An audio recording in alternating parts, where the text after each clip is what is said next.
I'd say I've spent like a pretty high percentage of my life at school, and with that amount of time, there comes a lot of interesting stories. So today I'm here with my friend Gabe, Ooh. and we're just going to be talking about some of our school thoughts and stuff. Okay, so let's start off with gym class. I'm honestly kind of a big fan of gym class. I've always been into like running and stuff. I was probably what you'd call below average in running, so I didn't really like running that much. And one of like the main issues that I had with gym class was paying attention to the instructions. So basically, we'd all be sitting, the teacher's like, "Okay, so here are the rules of basketball." And I'm like, "Okay, okay." And then the teacher's like, "Okay, so those were the rules of basketball. Let's get started." I'm like, "What? That's it?" And I didn't even hear like any of the things. And then we get started, and I wouldn't know like any of the stuff.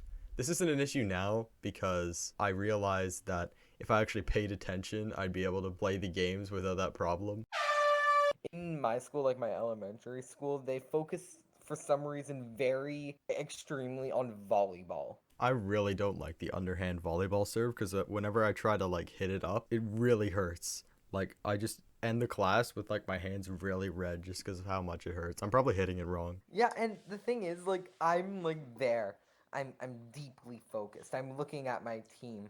They give me like an encouraging look. I look at the other team. I'm trying to serve it. Oh, I'm in the air, and I fail. Yeah, just over and over, and it gets just more and more awkward as it progresses. Yeah, exactly. Always a sweaty kid too. Yeah. Like always like one at the end, and you always were like trying to beat him. Did they do that thing where in dodgeball they try to block a ball with another ball to not get out? Yes, yeah, and they also had like this version at my school where they put like mats up, and it was sort of like a war scene where you had to like hide behind the mat. For my school, what they did was you're actually out if you try to block a ball with another ball. Really? Yeah. Another thing is, when you're playing badminton, you actually have to wear goggles.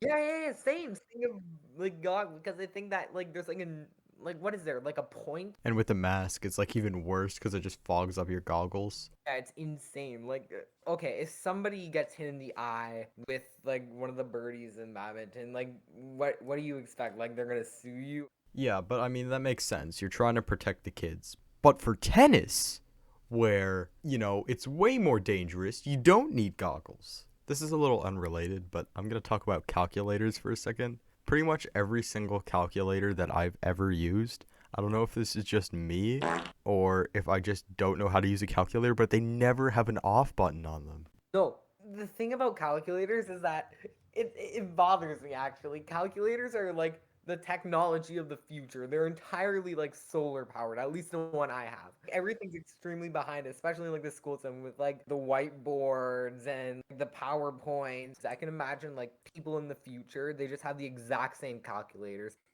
There's something I want to cover that I don't think you know what it is either, since you didn't go to the same school as me earlier. Yeah. There was this one kid, and at lunch he would always bring this like chocolate bar. I'm pretty sure it was like a Brazilian company.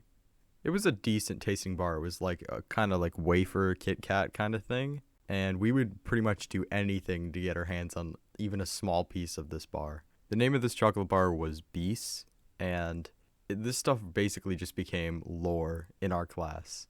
Yeah. If you look back at some of my videos, you'll totally see some references to Beast, especially using the number 815, because that's just Beast written out on a calculator. And it's not just Beast, like there's also references to things like in past videos, like the brew from my camp video. Like if you go and look back, especially at the road trip videos, there's plenty of references. At my school, we had a relatively nice play area in the back, and it was separated in with a gate for the kindergartners, and the everything from 1 to 6 grades would be in another area. Yeah, I had that too, but there was also like lines and borders on the playground for like where different grades could play. That actually reminds me, I had this teacher and she was kind of strict. She'd be really biased towards the girls. Like they'd smash a vase and she wouldn't even care. But the boys would literally like drop a paper and she would get really mad. So we're in Canada, right? And the other official language is French, so I take French class and I didn't remember what a word was in French. So I wanted to use the dictionary, but the teacher made me pay her 10 cents to use the dictionary. That is not legal. I can guarantee that a teacher can't make you pay for anything. I don't know if the Olympics were going on or not at the time, but we had this event at the school where it was like winter activities indoors. And this sounded fun on paper, and some of the stations were actually pretty fun. So one of the stations that we went to was cross-country skiing, and the person who was leading it was the same teacher I'm talking about. This is like the teacher that made you pay for a dictionary, right? Yeah. So the activity was you take two pieces of paper, put one foot on each, and you literally just scoot around the foyer of the school for like 5 minutes, and it would just get like all muddy on the paper because you wouldn't take your shoes off. Like, there's no joke here. This is actually what we did. That's literally more dangerous than wearing a hood. I don't even think it was a fundraiser either. Like, I have no idea what it was. A tradition. Yeah.